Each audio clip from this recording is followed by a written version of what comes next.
Gabon, zemuz zaudete? Gabon, ondo. Mutilak, Gabon, mutilak, zemuz zaudete, ondo. Bai, lehenik eta bina argitu nahi nukena da, eta biei galetuko dizuet, argindarraren fakturarekin zer gertatuko den, ingo da, jetxi ingo da, ze irakurri dut gaur, orduz orduko kontaketa egingo ote dan, eta pixka bat asuntonekin liatu egin naiz. Eta batez ere jola zaidana hori da, igo egingo da edo jetxi egingo da argindarraren faktura.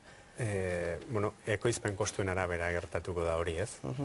Nik esango nuke, bi egoera arruntenak bi izango direla konsumitzailetzat urte osorako tarifa laua, hau da, orain kilobatioaren prezioa 3 hilean behin finkatzen den moduan, urte osorako finkatzeko aukera hori Espainiako gobernuak aurreikusten du, eta beste aukera izango da, kostuen arabera, nolabait, eguneko prezioen araberako tarifa bat. Horrek esan nahi du, tarifa aldakorra izango dela, baina gutxienez handizkako merkatuan finkatuko den prezioen araberakoa. Eta beraz, nolabait zailagoa da konsumitzailea handiei iruzur egitea, eurek hobeto ezagutzen dutelako merkatua eta jakitun direlako ekoizpenaren nondik norako ez.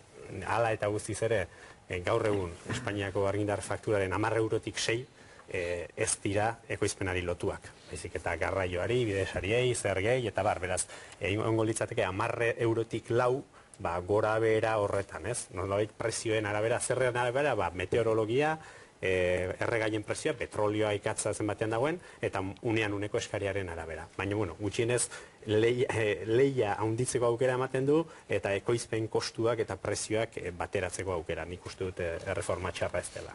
Bai, ez daki zure galderari entzuteko nolabait, nik, gobernuak aurreikusi dago sariak 1/3 edo jeitsi daitezkela, oso nabaria da, hortik gainera, aurreikusten ari dela, enpresa elektrikoekin dagoen zorra, nolabait, desagertzeko, bidean jarriko dela. Eta hori dana nola da posible, beste kontzeptu bat jarriko da mai gainean, hau da, batez be, beste koste marginal horiek, batez be, energia berriztagarrien finanziazioa gehiago murriztuko dela. Energia berriztagarria ekoizteko laguntzak, baitez be. Eta hori izango da, izatekotan, sekretoa, beste balditza guztiak bete alizateko. Horri lotuta gaur jakin den berria da, Smurfit jurretako paper lantegiak erabaki duela kogenerazio plantarik ez duela egingo, hain zuzen ere, berriztagarri izendapen hori duten energietan, Espainiak bere bidesariak edo bere gainsariak murriztu dituelako jadanik, ez? Mix energetikoak, bere aldaketak edo bere bilakaerak edukiko ditu, eta nik uste dut ez dela txarra konsumitzaileak ohartzea argiaren prezioa ez dela boletin ofizial batean argitaratzen den zerbait, baizik eta ekoizpen prozesu bati lotua dagoela. Ekoizpen prozesu hori mota ezberdinetako izan daiteke, energia bakoitzak ditu bere aldeko puntuak, kontrakoak, eta gora berak ere bai, ez? Nik alde hortatik positiboa izan daitekela esango nuke. Aizue bat dira kontu gehiago zuekin aztertu nahi nituzkenak, zuek ekarritako datuak gainera, Euskal Autonomia Erkidegoko ikerketa eta garapenaren gastua 175,4 eskualdetan, 175,4 eskualdetan gertatu zela jakinarazi du Eustatek. Ze ondorio atera behar dugu honetatik?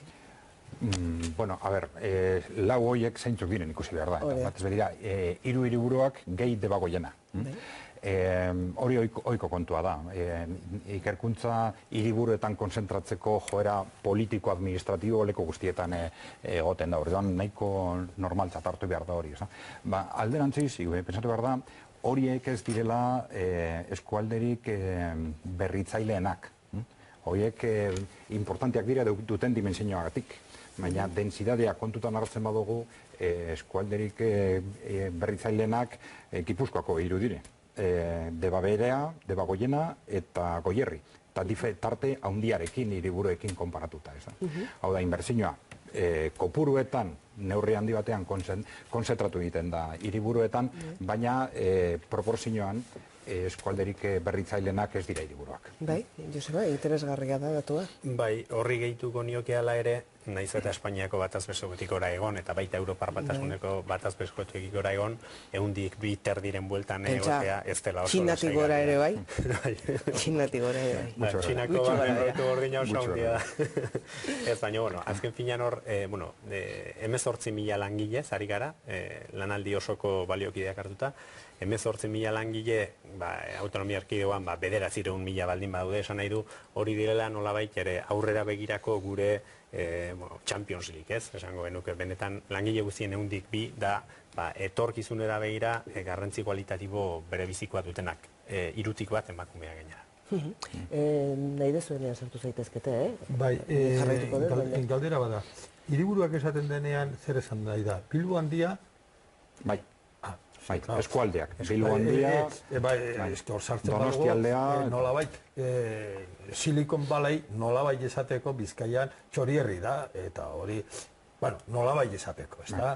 Orduen, ezingo da konparatu Txorierrin dagoena, ez dakit nik mehatzerrian edo eskerraldean dagoenarekin, osea, nahiko desberdintasun handiko eskualdea da Bilbo handia. Bueno, estadistika guztiek dute nola hiteko trampa bat, eta ikerkuntzan hain zuzen, askotan esan dugunez, beti liluratzen gara, gure proporzioan euneko intensidaren aldetik, euneko 2 hori asko ematen dagoela, konparatzen badugu, Alemania, Frantzia edo Europaren bataz bestekoarekin, baina gure antzeko eskualdekin konparatzen badugu oso bajua da. Gure antzeko, eskualde industrialekin konparatzen baditugu, inbertitzen dira euneko 4, euneko 6, baita euneko 8.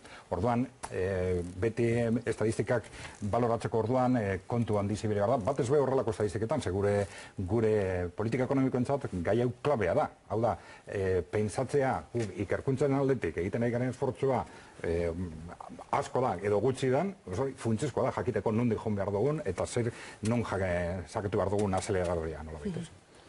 Badago beste datu bat gaur jakin duguna, atzo Konfebaskek eta CEOek egin zuten bilera baten aritik, eta berrikuntza eta kompetitibitateari dagokionez Euskal ekonomiari begira ari omen da CEOe. Adrian. OECD. OCDE, bai, barkutu, OCDE, bai. Bai, hori da titularra, ez? Baina beti titularrarekin jokatzen dugu, batzutan nahi dugu moduan, baina letra txikia ikusita, izan. Bai, lilura hori ez da horren beste gure kasua horren berezia dena dalako nazioarte mailan. Baiz, eta Espainiaren barne, Espainiari buruz egiten ari diren azterketan, kasu diferentzial moduan aztertzen ari direlako Euskal Herria. Lehiakortasunen aldetik, berrikuntza eta zergatik ari dira kasu diferentzial bezala aztertzen? Bueno, ziurazki gure egoera ekonomiko zeharo ezberdina dalako Espainiaren bataz bestekoarekin konparatzen, ikuspegi askoetatik, ez da? Ikerkuntza, industriaren pisua, sorpetzea, variable gehienetan. Beraz, lilura mugatua. Espainiaren barne. Ikerketa interes bat esango nuke. Ikerketa interes bat, lagina. Bai, lagina horren barruan, ikusi dute, berezitasun bat badagoela bertan. Edozein kasutan, hobe izaten da impresio ona sortzea, ez sortzea baino.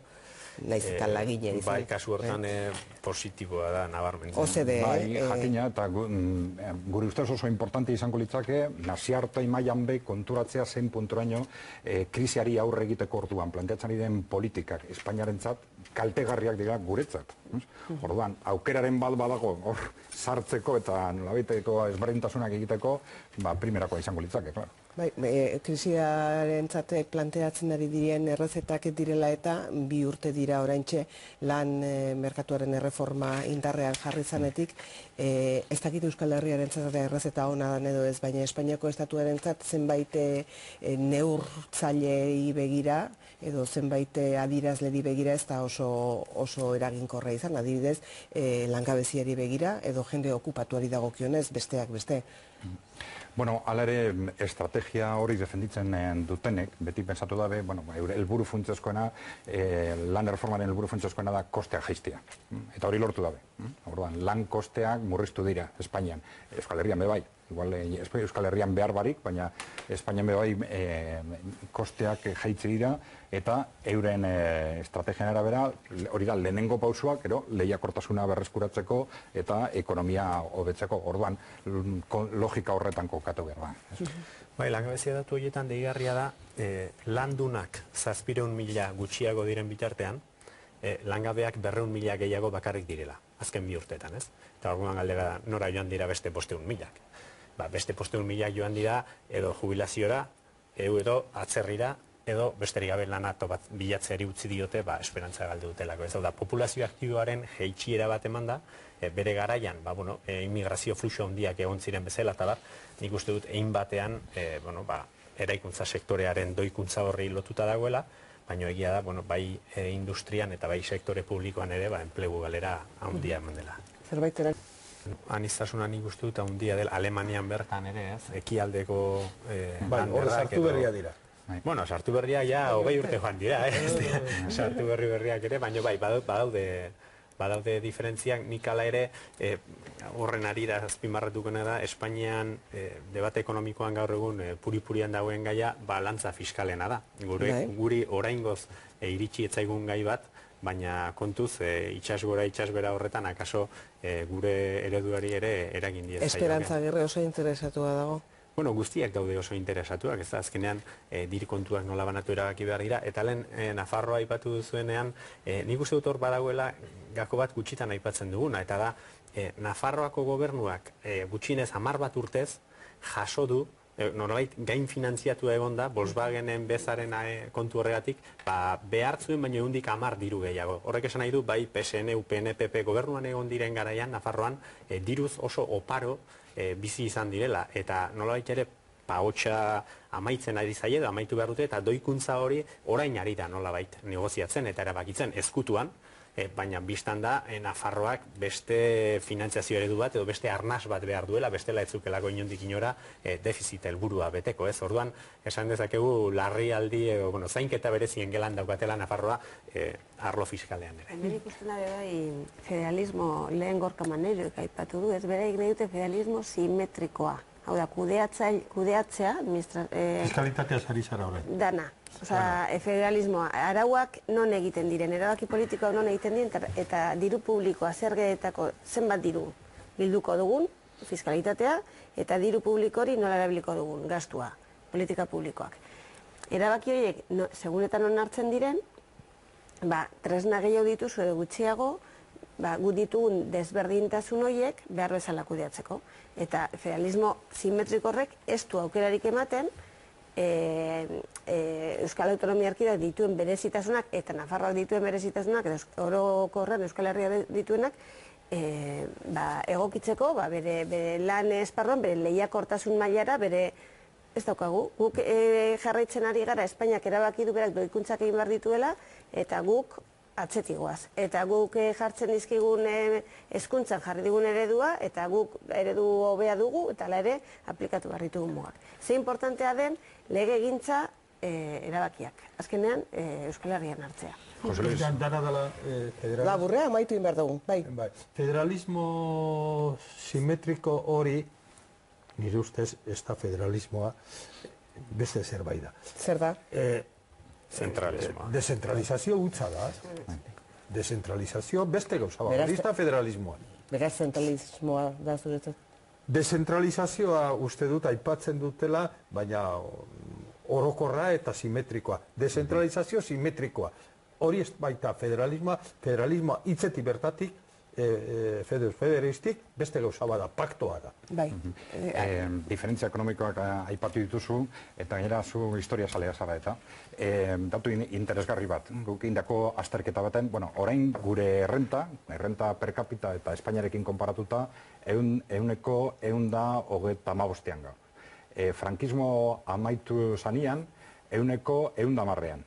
Orduan, alde horretatik, pensatu laike, nolabait aurreratu dugula, relatiboki. Baina, historia ikusten badugu, Republika garaian, gerra aurretik, Euskal Herriaren egoera zegoen Espainiarekin konparatu ehuneko 180. Eta Gipuzkoa ehuneko 200. historikoki, denok konturatzeko frankismoaren eragina ekonomian bebai zen punturaino izan da garrantzitsu. Noski, traidorea ginen Gipuzkoarrak eta Bizkaitarrak gainera. Zelaineko las mila esker gaur gurekin izateagatik, Jose Luis Izundia, beste horren beste Alena Lakaskerrik asko, eta laizter arte Barandiaran eta Zelaia, datorren astean ikusiko dugu elkar mila esker gurekin izateagatik. Jaun Andreok, mila esker izan diguzuen arretagatik. Bihar arratsaldeko 6:00 gutxitan egunak eman dituenak azpimarratzeko prest izango gara.